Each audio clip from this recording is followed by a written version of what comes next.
49 আমরা দেখব 41 থেকে ইনসিস্ট অন মানে কি ভাই তাগিদ দেওয়া, জোর দেওয়া। ইনসিস্টের সাথে প্রিপোজিশন অন বসবে, কোনোভাবেই প্রিপোজিশন টু না। ইনসিস্ট অন বাক্যটা পড়েন, he always insisted on.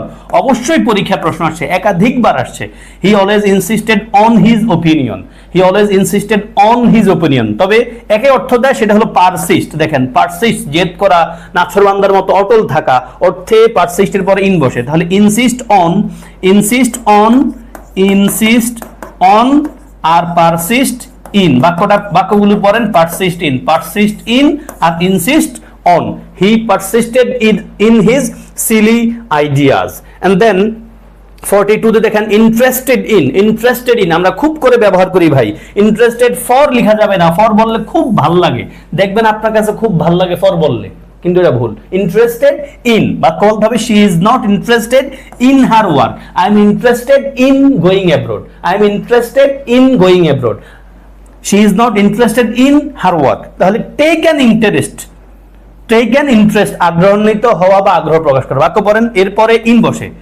she takes a great interest in music। দেখেন she takes a great interest in music. she is not interested in her work. she takes a great interest in music। এটা একটা expression আকারে আমরা use করে থাকি। দেন ভাই 43 তে আসেন jealous of ঈর্ষান্বিত হওয়া। অবশ্যই ফ্রম বলা যাবে না। she is very jealous of his brother. she is very jealous of his brother। তারপর আসেন লুক এট তাকানো, দৃষ্টি দেওয়া, দৃষ্টি ফেরানো। লুক টু বলা যাবে না ভাই, খুব বেসিক জিনিস। Look at this beautiful picture. And then আসেন 45 এ লিভ ফর আ প্লেস। পরীক্ষা আসছে ভাই, কোন স্থানের উদ্দেশ্যে যাত্রা করা, কারেকশন আকারে আসছে, ট্রান্সলেশন আকারে আসছে। লিভ ফর আ প্লেস বাক্যটা পড়েন, দে আর লিভিং ফর ইংল্যান্ড সুন। তারা ইংল্যান্ডের জন্য যাত্রা করছে খুব শীঘ্রই, এটা বলছে। Then leave for a place. দেন আসেন লিভ অন। পরীক্ষা আসছে এগেইন প্রিপোজিশন আকারে, কারেকশন আকারে আসছে। লিভ অন মানে বেঁচে থাকা। লিভ অন মানে কি? বেঁচে থাকা। হি লিভস অন, সে বেঁচে থাকে। হিজ ব্রাদার্স মানি, তার ভাইয়ের টাকার উপর সে বেঁচে থাকে। এবং ফিড অন, খেয়ে বেঁচে থাকা, এরপরেও কিন্তু অন বসে। সাম বার্ডস ফিড অন ইনসেক্টস, মানে কিছু পাখি খায় হলো ইনসেক্টস। এন্ড দেন 47 এ আসেন মেরিড টু। এটা আমরা আগেও দেখেছি, মেরিডের সাথে উইথ বলা যাবে না।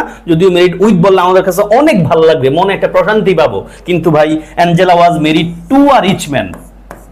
ধনী মানুষের কাছে বিয়ে হবে। হ্যাঁ, আপনি খুব ভালো হইলেও লাভ নাই, দিন শেষে যারে আপনি প্রেম করেন, মোস্ট অফ দ্য কেসেস সে কিন্তু ওই একজন মানুষের সাথে বিয়ে করবে বা তার বিয়ে হয়ে যাবে যার অনেক টাকা আছে, বয়স বেশি হইলেও। হ্যাঁ, আমাদের সমাজের একটা নেচার। আসেন সর্বদা এনগেজড এর পরে টু বসে। তাহলে ভাই মেরিড টু, অবশ্যই মেরিড উইথ না, এনগেজ টু। বাক্য পড়েন, Shelley was engage to Peter for a year before they got married. And then 48 এ আমরা আসি অপোজিট টু মানে কি? উল্টা দিকে, বিপরীতে। অপোজিট ফর্ম না। Their house is opposite to ours মানে কি? Our house. তাহলে their house is opposite two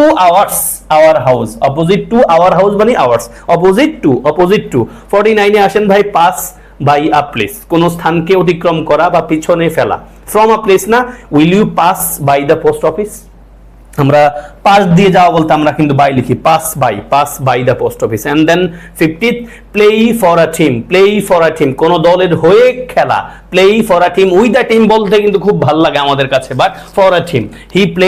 he plays regularly for that team, সে খেলে নিয়মিত ওই টিমের হয়ে, ওই টিমের পক্ষে খেলে।